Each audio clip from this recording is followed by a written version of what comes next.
संन्याशाने थोडंसं इकडं तिकडं पाहिलं, अंतर्दृष्टीनं विचार केला.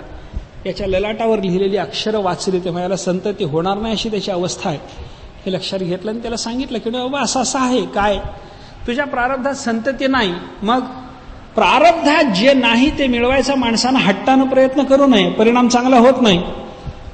जे आपल्या कर्मानुसार आपल्याला प्राप्त आहे त्याच्यात संतुष्ट असावं, यदृच्छालाभ संतुष्टता असावी. जे नशिबात नाही ते मिळवायचा प्रयत्न केला तर त्या प्रयत्नानं कदाचित ते मिळेल, पण सुखावह ठरणार नाही. संतती तुला सुखावह ठरणार नाही असा विचार सांगितल्यानंतर तो म्हणायला लागला, काही असो म्हणे, सुख देईल दुःख देईल हा भाग पुढचा झाला, पण मला संतती पाहिजे. पहिल्यांदा माझी इच्छा तुम्ही पूर्ण करा, मला संतती झाली पाहिजे. त्यांनी सांगितलं, काय मूर्ख आहेस रे म्हणे. तो यती बोलायला लागला, संतती निर्माण व्हावी कशा करता तुला वाटलं? कल्याण होईल, गृहस्थाश्रम चालेल. त्यांनी सांगितलं, नाही बाबा याच्याने कल्याण होतं असं नाही, आत्मकल्याण स्वतःचं स्वतः सारायचं असतं. अशा पद्धतीचं शास्त्राचं चिंतन आहे. आपण उद्धार करायचा असतो, दुसरा कोणी आपला उद्धार करण्याला येत नसतो. उद्धरेद आत्मनात्मानम, स्वतःचा उद्धार स्वतः करावा असं गीताशास्त्र सांगतं. कल्याणाच्या करता म्हणून भगवत तत्वाचं ज्ञान लागतं, संतती लागत नाही. न प्रजया, प्रजन कल्याण होतं असं नाही. संन्याशाचं हे सगळं पुराण प्रवचन त्यांना ऐकलं, तो आतमध्ये म्हणायला लागला, ते बाकी सगळं राहू द्या म्हणलं, तत्वज्ञान तुमचं मला संतती द्या. आणि जर तुम्ही मला आत्ता संतती दिली नाही तर इथं तुमच्या समोर डोकं फोडून मी प्राण देतो म्हण. काय करावं? आत्मदेवाचा तो आग्रह यांनी पाहिला आणि त्याला सांगितलं, म्हणे तुला एक फळ देतो, ठीक आहे, ते फळ घ्यायचं, पत्नीला द्यायचं, ती हे फळ सेवन करेल, पावित्र्याचे सगळे नियम सांभाळायचे, त्याच्या योगानं तुला संतती होईल, ती संतती चांगली असेल असं सांगितलं. नियम जर पाळल्या गेले नाहीत, पावित्र्य तिच्याकडून सांभाळल्या गेले नाही तर संतती चांगली होणार नाही. आत्मदेवाला सांगितलं, आत्मदेवानं ते फळ घेतलं. नियम काय काय पाळायचे त्याच्याबद्दल त्यांनी सांगितलं होतं. सत्य भाषण करावं, पावित्र्य पाळावं, दया बाळगावी, दान द्यावं, एकभुक्त असावं, एकदाच जेवावं. एवढं सगळं 1 वर्षाच्या कालापेक्षा अधिक कालापर्यंत तुझी जेव्हा पत्नी करेल तेव्हा या फलाच्या योगानं तिच्या ठिकाणी चांगली संतती निर्माण होईल असं सांगितलं. त्याने ते फळ घेतलं, आपल्या घरी आला, आनंद झालेला होता. बायकोला सांगितलं, म्हणे हे काय आपल्याला संतती व्हावी याच्याकरता एका संन्यासी महात्म्याने आपल्याला हा प्रसाद दिलेला, हा सेवन करायचा, याच्यानं संतती होईल. ठीक आहे म्हणे. तिनं ते फळ घेतलं. फळ घेतल्याच्या नंतर तिच्या मनामध्ये वेगळा विचार यायला लागला. ते म्हणायला लागले, हे फळ घ्यायचं कशा करता? हे सेवन केल्याच्या नंतर मला संतती होणार. काय म्हणे, तिचा विचार असा आहे, हे फळ घ्यायचं, सेवन करायचं, सेवनाने माझ्या उदरात गर्भ निर्माण होणार. उदरामध्ये गर्भ निर्माण झाल्याच्या नंतर तिला विचार असा आला, माझं पोट त्या मुलानंच भरलेलं असणार, मग खायचं काय? पोटातली सगळी जागा पोरानं अडवल्यावर खाऊ किती? कमी अन्न जाईल म्हणे पोटात. अन्न कमी गेलं, अशक्तता येईल. अशक्तता आली, घरचं काम होणार नाही. घरचं काम झालं नाही, नवरा घरची कामं करायला माझ्या नणंदेला आणून ठेवेल, ती घरात चोऱ्या करेल. सगळी काळजी बघा कशा विपरीत पद्धतीची आहे. कोणत्याही एखाद्या स्त्री प्रकृतीच्या स्त्रीच्या मनावर असा विचार येईल का? येतच नाही. संतती होणं हा स्त्रीचा जो गुण आहे, त्या गुणाला धरून जर स्त्री विचार करायला लागली तर माझ्या उदरात गर्भ निर्माण होईल आणि त्याच्यानं अन्न कमी जाईल. अयोग्य विचार. पण त्या धुंदुलीच्या मनामध्ये मात्र असा विचार आला, म्हणजे उदरात संतती आली, गर्भ वाढायला लागला, अन्न कमी जाईल. अन्न कमी गेलं, ताकद राहणार नाही. ताकद कमी झाली, घरचं काम करता येणार नाही. ते जाऊ द्या म्हणे, घरचं काहीतरी होईल. पण योगायोगानं समजा आमच्या गावात दरोडा पडला, सगळे पळायला लागतील. ते एवढं मोठं पोट घेऊन मी कुठं पळू? कसं पळता येईल मला? धावाधाव करता यायची नाही. दैवात घाटी व्रजेत ग्रामे पलायत गर्भिणी कथम, गरोदर अवस्थेमध्ये मी कशी पळू? ते जाऊ द्या म्हणे. दैवयोगानं दरोडा पडला नाही, पळायचा प्रसंग आला नाही. तरी परंतु म्हणे 9 महिने 9 दिवस तो गर्भ पोटात वाढल्याच्या नंतर प्रसूतीच्या काळात तो जर आडवा आला तर पुन्हा प्राणावर संकट म्हणे माझ्या. काय करावं? अन्न कमी जाणार, पहिलं संकट. पळता येणार नाही, दुसरं संकट. दरोडा पडलाच नाही, पळण्याचा प्रसंग आलाच नाही, तरी शेवटी प्रसूतीच्या काळामध्ये तो जर आडवा आला गर्भ, त्याच्यातून प्राण जाण्याची वेदना आपल्याला होणार. तिसरं संकट, जरी समजा आडवा आला नाही तरी प्रसूतीचं दुःख सहन करावं लागणार. पुढचं संकट काय करू म्हणे, हे मला काही सहन होणार नाही असा विचार तिने केला.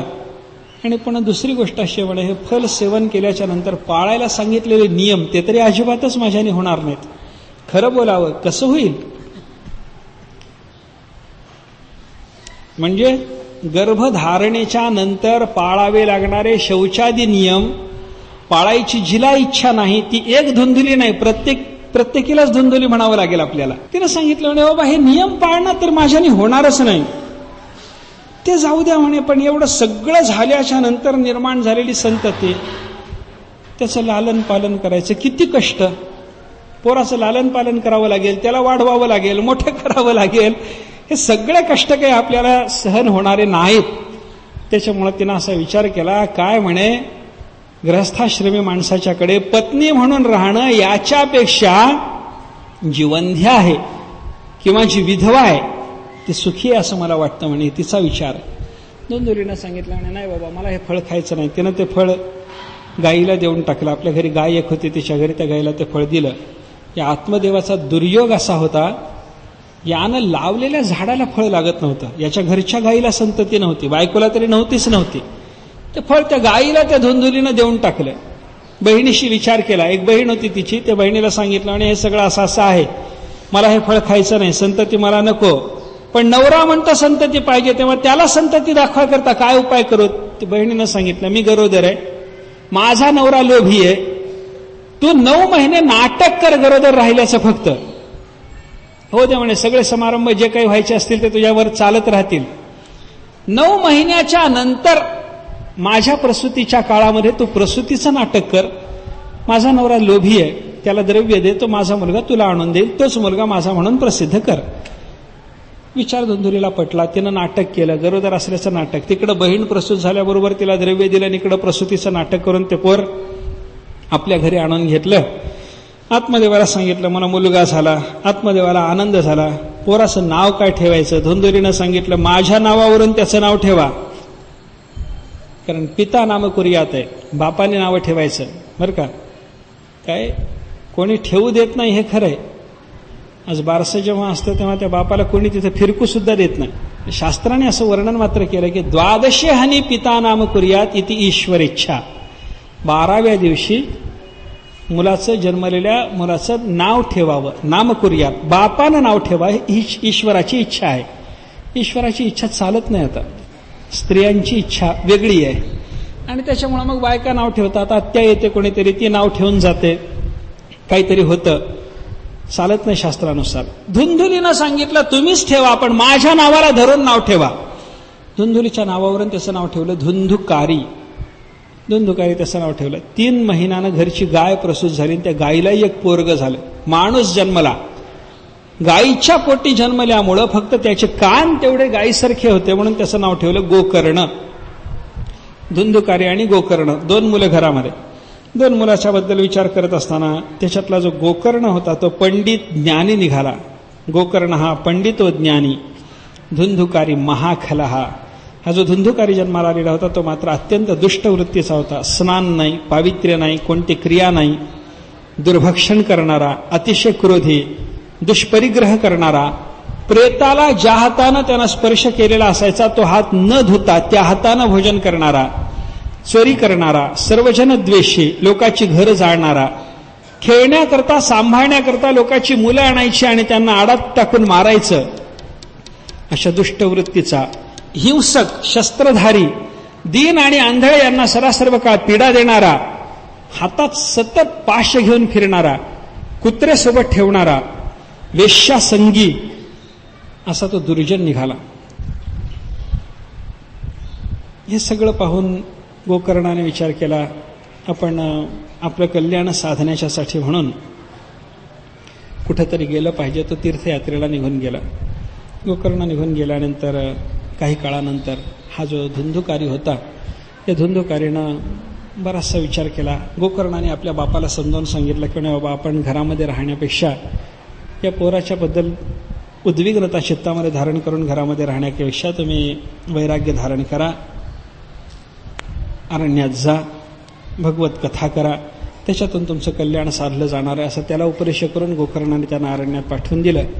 एकटी असलेली ही धुंधुली घरामध्ये असताना या धुंधुकारीनं त्याला वेगळ्या वेगळ्या प्रकारचा त्रास दिला. तो म्हणायला लागला, द्रव्य कुठं ठेवलं सांग. बापानं द्रव्य पुरून ठेवलं असेल, तुला माहिती असेल, कुठं ठेवलं सांग. बाप निघून गेला, नाहीतर तुला मारीनच, असं म्हणून त्याला कधी लाथेनं मारणं, त्याला कधी मारहाण करणं, कधी वाईट शब्दात बोलणं, अशी तिची निर्भरसना जेव्हा चालू झाली तेव्हा तिला अवदासीन्य आलं. आत्महत्येचा त्यानं विचार केला. विहिरीत पडून ती मेली. गोकर्ण घरातून तीर्थयात्रेला निघून गेलेला, बाप विरक्त अंतःकरणानं निघून गेलेला.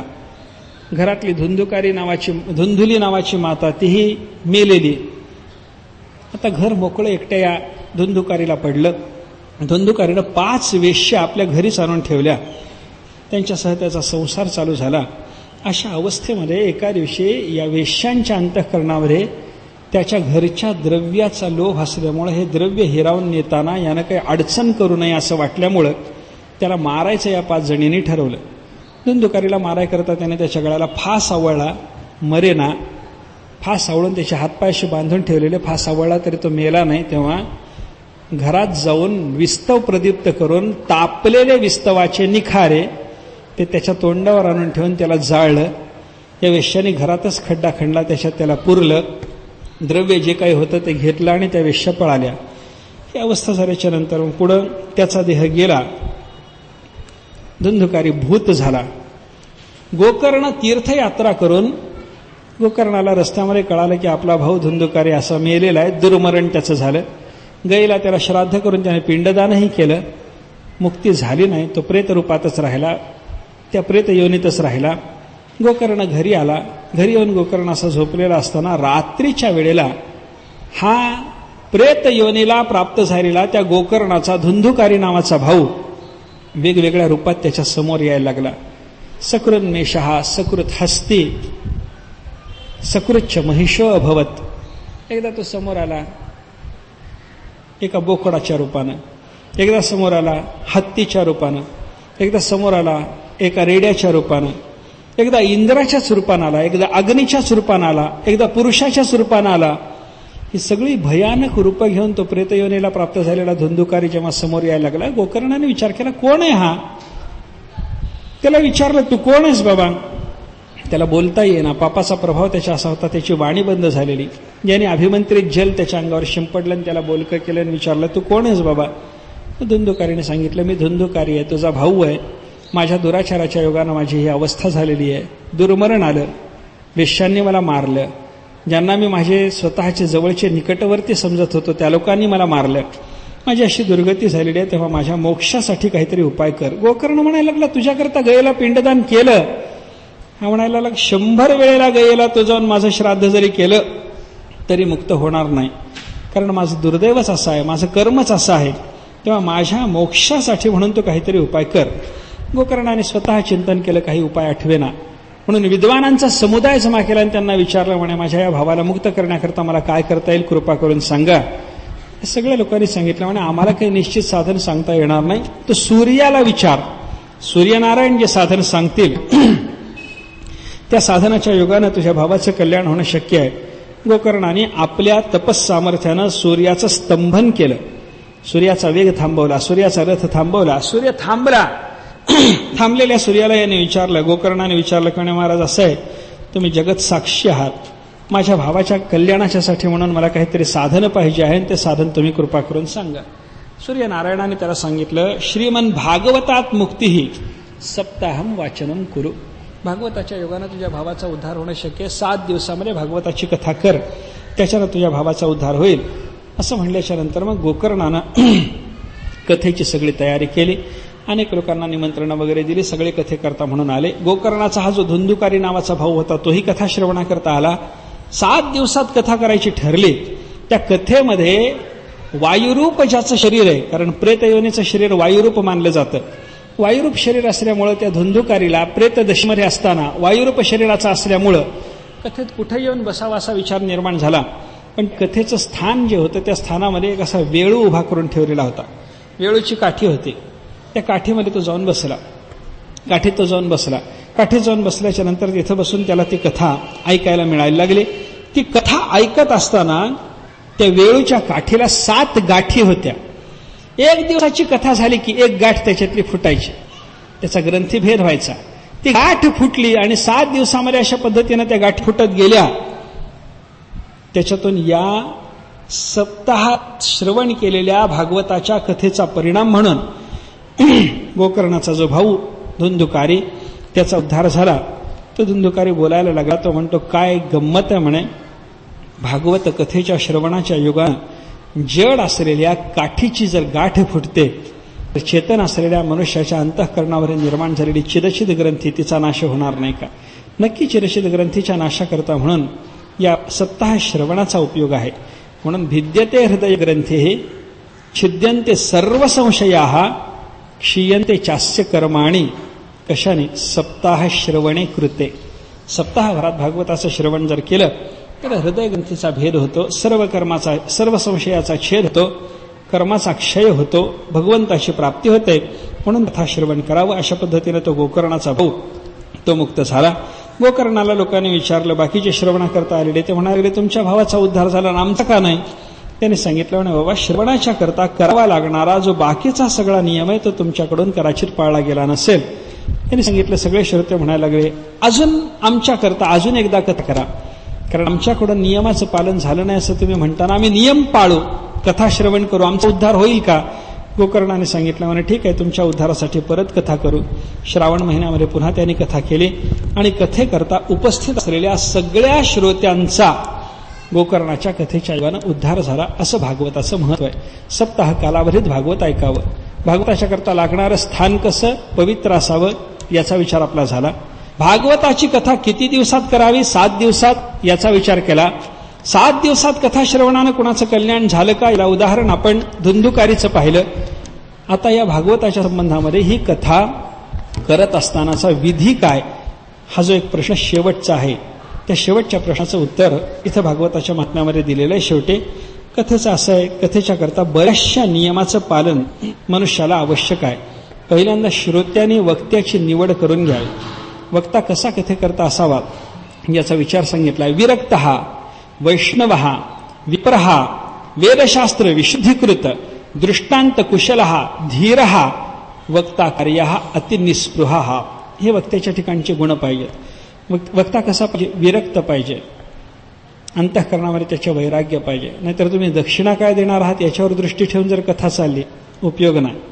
विरक्तः वैष्णवः भगवद्भक्त असला पाहिजे, विप्रः ब्राह्मण असला पाहिजे, वेदशास्त्र विशुद्धीकृत वेदशास्त्राचं योग्य पद्धतीनं त्याला ज्ञान असलं पाहिजे, दृष्टांत कुशलः जो विषय तुमच्या गळी उतरवून द्यायचा आहे तो तुमच्या गळी उतरवून देण्याकरता योग्य पद्धतीच्या दृष्टांताची योजना करणारा असा असला पाहिजे, धीरः बुद्धिमान पाहिजे आणि अतिनिस्पृह पाहिजे. सगळ्या गुणांनी संपन्न असलेला असा एक वक्ता असावा. बर, वक्त्यानंतर अजून एक निवड सांगितली. कोण?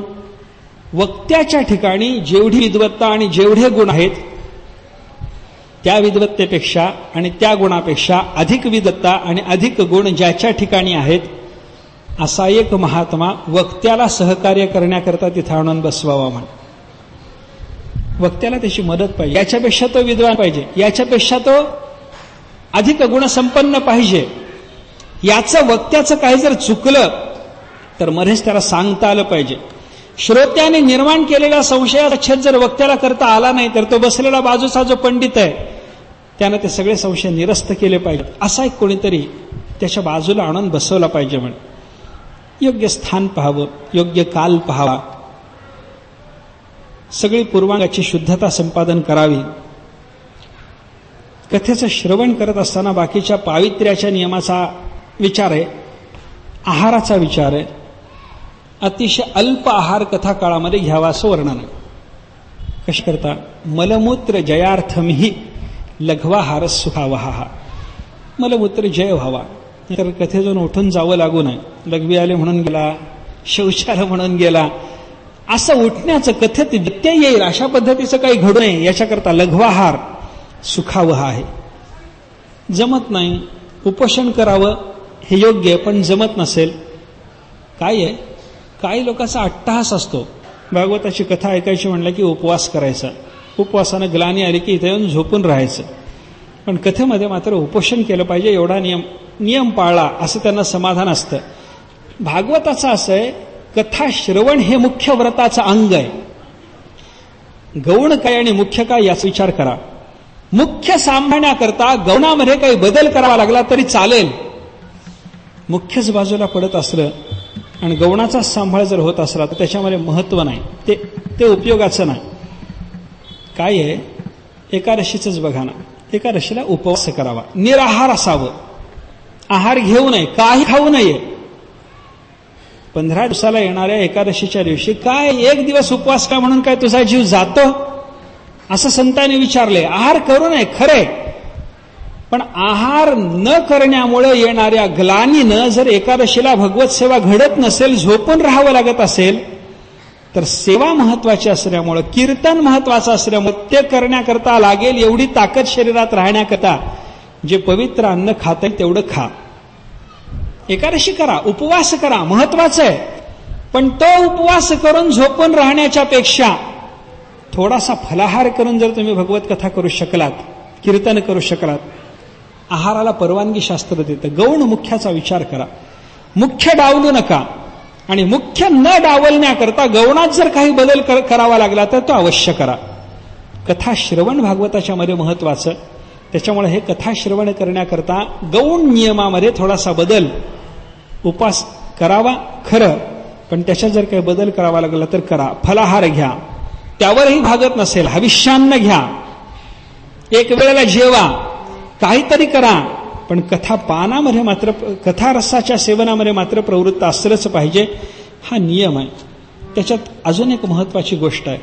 भागवताची कथा ऐकायची ना, ही कथा ऐकण्याकरता अगोदर वैष्णव व्हान मग कथा ऐका. वचनच असं आहे, विष्णू दीक्षा विहीनानाम नाधिकारः कथा श्रवे. भागवताची कथा ऐकण्याच्या बाबतीमध्ये विष्णू दीक्षा ज्यानं घेतली नाही त्याचा अधिकारच नाही. दीक्षितच असावं, दीक्षा घेतलेलीच असावी. भगवंताच्या सेवेचं व्रत काय. दीक्षा म्हणजे काय, दी आणिक्षा ही जी 2 अक्षर आहेत की नाही, एक वेगळा अर्थ सुचवून जातात आपल्याला. दीयते दान सद्भाव, क्षीयते पशुवासना, दानक्षपण संयुक्ता दीक्षा तेनेह कीर्तिता. ज्याच्यामध्ये सद्भाव आपल्या अंतःकरणात दिला जातो आणि आपल्या अंतःकरणातल्या पशुवासनेचा क्षय होतो, असं देणं आणि क्षीण करणं, सद्भावाचं दान आणि पशुवासनेचा क्षय ज्याच्यानं साधणारे त्याला म्हणायचं दीक्षा. अशी विष्णू दीक्षा घ्यावी, वारकरी व्हावं आणि मग कथा श्रवण करावं, तरच त्याचा अधिकार आहे. त्याच्यानंतर ब्रह्मचर्य पाळलं पाहिजे, जमिनीवरच झोपलं पाहिजे, पत्रावळीतच जेवण केलं पाहिजे. कथाश्रवणाच्या बाबतीमध्ये हे सगळे नियम आहेत, गौण नियम आहेत. पण हे कथाश्रवण महत्वाचा नियम, बाकीचे नियम गौण. पत्रावळी जेवण्याने काड्या घशात जाऊन त्रास होतो असं जर वाटलं, पत्रा सोडा, चालतं. नाही असं नाही. फलाहार घेऊन तुमचं भागत नाही असं वाटलं, हविष्यान्न घ्या, चालतं. नाही असं नाही. जमिनीवर झोपण्याने अंग दुखल्यामुळं दुसऱ्या दिवशी कथेत स्वस्थ बसवत नाही असं जर वाटलं, सतरंज घेऊन झोपा, चालतं. नाही असं नाही. गौण नियमात बदल चालेल, मुख्य नियमात मात्र बदल करू नका. कथा श्रवण मात्र अवश्य असलं पाहिजे. पण अन्न वगैरे स्वीकारताना, शय्या वगैरे स्वीकारायची जर झाली, अन्न जर स्वीकारायचं झालं, तर त्याच्यामध्ये मात्र शुद्धतेचे नियम अवश्य पाळले पाहिजेत. जी गादी आपण नेहमीसाठी वापरतो तीच शय्या म्हणून कथा काळामध्ये वापरता येणार नाही. धुतलेलं असंच वस्त्र शय्या म्हणून वापरा. जे अन्न खाण्याच्या योगानं अंतःकरणामध्ये विक्षेप निर्माण होणार नाही, विकार निर्माण होणार नाही, असं शुद्ध सात्विकच अन्न सेवन करा. कोणत्याही प्रकारचा विकार निर्माण अंतःकरणामध्ये होता कामा नये. दानधर्म वगैरे वगैरे सगळेच्या सगळे नियम सांभाळून कथाश्रवण करावं. कथाश्रवणाच्या नंतर शेवटी असं सांगितलंय, ग्रंथाची पूजा आहे, वक्त्याची पूजा आहे, श्रोत्याचा सन्मान आहे आणि सगळ्या श्रोत्यांना प्रसाद देणं आहे. बरं का. प्रसाद काय यायचा? शिरा नाही, बुंदीचा लाडू नाही, प्रसाद तुळशी माला. प्रत्येकाला तुळशीची माळा प्रसाद म्हणून द्यायला सांगितली. करून बघावं एकदा अशी कथा. प्रसाद तुळशी माला श्रोतृभ्यश्चाथ दीयताम सर्व श्रोत्यांना तुळशीची माळा दिली पाहिजे, अशी कथा, असे कथेचे नियम. शेवटी ब्राह्मण भोजन, भागवत कथा ज्याला श्रवण करायचे त्याच्या अंतःकरणात जर वैराग्य नसेल तर दशमस्कंधाचं हवन. आणि विरक्त असा श्रोता जर असला, विरक्तश्चेत भवेत श्रोता, गीता वाच्या अपरेहनी. 7 दिवसाच्या नंतर 8व्या दिवशी गीतेच पाठ. भागवताच्या ग्रंथाचं दान. हे ग्रंथाचं दान देत असताना सोन्याचा सिंह करून दान द्यावं असं वर्णन आहे. ताकद असेल तर तो सिंह 3 तोळ्याचा करावा असे म्हणलं बरं का. ताकद असेल तर, नसेल तर सुवर्ण सिंह, नसेल तर तुलसीदल. सोनं म्हणून तुलसीदल घ्या, त्याच्यावर भागवत ठेवा, द्या, चालेल. काय आहे, वित्शाठ्य करू नये एवढंच लक्षात घ्यायचं त्याच्यातून. 3 तोळे म्हणजे 3 तोळेच नाही. एखाद्या राजाने समजा कथा केली आणि त्याला 300 तोळ्याचा सिंह देणं शक्य असलं, देऊ नये काय त्यानं? द्यावं. एखादा गरीब आहे, त्याला एखादा ग्रॅमही देणं शक्य नाही, त्यानं काय करावं? तुलसीदल घ्यावं, सिंहस्थानी ते मानावं, त्याच्यावर ग्रंथ ठेवावा आणि त्याचं दान द्यावं, त्यालाही फल प्राप्त होईल. वित्त शाठ्य नको, एवढंच त्याच्यातून लक्षात घ्या. कमीत कमी 12 ब्राह्मणांना भोजन द्यावं, अन्नदान करावं, सर्वजन संतर्पण करावं, सर्वांना अन्नदान द्यावं आणि अशा पद्धतीनं ही कथा संपन्न होऊ द्यावी. असं घडलं म्हणजे या कथेतून सर्व जनाचं कल्याण साधणार आहे, असं या भागवताच्या कथेच्या संबंधातल्या विधीच्या बाबतीमध्ये इथं वर्णन आहे. ही कथा करण्याकरता आलेले शुकाचार्य परीक्षितासमोर त्यांनी जी कथा केली, त्यांच्या कथेमध्ये काय दिव्य आनंद आहे बघा. शुकाचार्याची कथा चालू असताना त्यांच्या कथेमध्ये साथच संगत करणारे जे लोक आहेत की नाही, कोणी सामान्य नाहीत. शुकाचार्याचं कीर्तन चालू आहे आणि त्यांच्या कीर्तनामध्ये काय अवस्था. प्रल्हादस्तालधारी तरल गतितया चोद्धव कांस्यधारी वीणाधारे सुरर्षे स्वरकुशलतया रागकर्तार्जुनोभूत इंद्रो वादेन मृदंगम जय जय सुकराहा कीर्तने ते कुमाराहा यत्र आगरे भाव भक्ता सरसचनया व्यासपुत्रो बभूव. टाळ वाजवायला प्रल्हाद आहे, ताल दाखवायला प्रल्हाद आहे, टाळ वाजवायला उद्धव आहे, वीणा घ्यायला देवर्षी नारद आहे. स्वर कुशल असल्यामुळं रागरागिणीमध्ये पदपदांतर गायचं काम अर्जुनाकडे आहे, मृदंग वाजवण्याचं काम इंद्राच्याकडे आहे. कीर्तनात मधून मधून करावा लागणारा पुंडलिक वरदा वगैरे जो जयघोष आहे तो करायचं काम सनत कुमारांच्याकडे आहे. आणि अशा या सगळ्या भक्तांच्या मांदियाळीत उपस्थित होऊन सगळे कथेत कथा वस्तूत व्यक्त होणारे जे रस आहेत, रसाला अनुसरून असणारे भाव, तशी चिन्ह, अष्टसात्विक भाव, हे सगळं आपल्या शरीराच्या ठिकाणी धारणे करून कथा करणारे शुकाचार्य आहेत. अशी त्या शुकाचार्यांची कथा, दिव्य कथा. त्या दिव्य कथेमध्ये असलेला काय आहे बघा, शुकाचार्याच्या कीर्तनामध्ये जशा पद्धतीची वाद्य वाजवल्या गेली, वारकरी कीर्तनामध्ये तशीच वाद्य आहेत बरं का. लोक विचारतात आपल्याला बाकीची वाद्य का नाहीत, विचारतात. या वाद्यामध्ये रंग आहे, हा वाद्य संग्रह तुम्ही का करत नाही? कारण आहे त्याला, शुकाचार्यांनी ते वाद्य घेतलं नाही, आम्ही घेत नाही. शुकाचार्यांनी कीर्तनाची पद्धती घालून देत असताना जशा पद्धतीनं ती कीर्तन मर्यादा घालून दिली तशाच पद्धतीनं ते आमचं कीर्तन होणार. तिथं टाळ आहे, आमच्याकडे टाळ आहे. तिथं वीणा आहे, आमच्याकडे वीणा आहे. तिथं इंद्र मृदंग वाजवतोय, कोणीतरी वाजवत असेल पण मृदंग आहे, बाकी कोणता वाद्य समुदाय आमच्याकडे घेतला जात नाही. हे शुकाचार्याचं दिव्य कीर्तन. आणि त्या दिव्य कीर्तनातून परीक्षितीच्या उद्धारासाठी झालेली व्यवस्था, एका परीक्षितीच्या साठीच नाही तर परीक्षितीचं निमित्त होऊन सगळ्या जगाच्यासाठी झालेली व्यवस्था म्हणजे हे श्रीमद भागवत आहे. संतांचं नामस्मरण होईल आणि मग कथा संपेल. श्री ज्ञानदेव श्री तुकाराम, ज्ञानदेव श्री तुकाराम, श्री ज्ञानदेव श्री तुकाराम, श्री ज्ञानदेव श्री तुकाराम, ज्ञानदेव श्री तुकाराम, ज्ञानदेव श्री तुकाराम, ज्ञानदेव श्री तुकाराम, श्री ज्ञानदेव श्री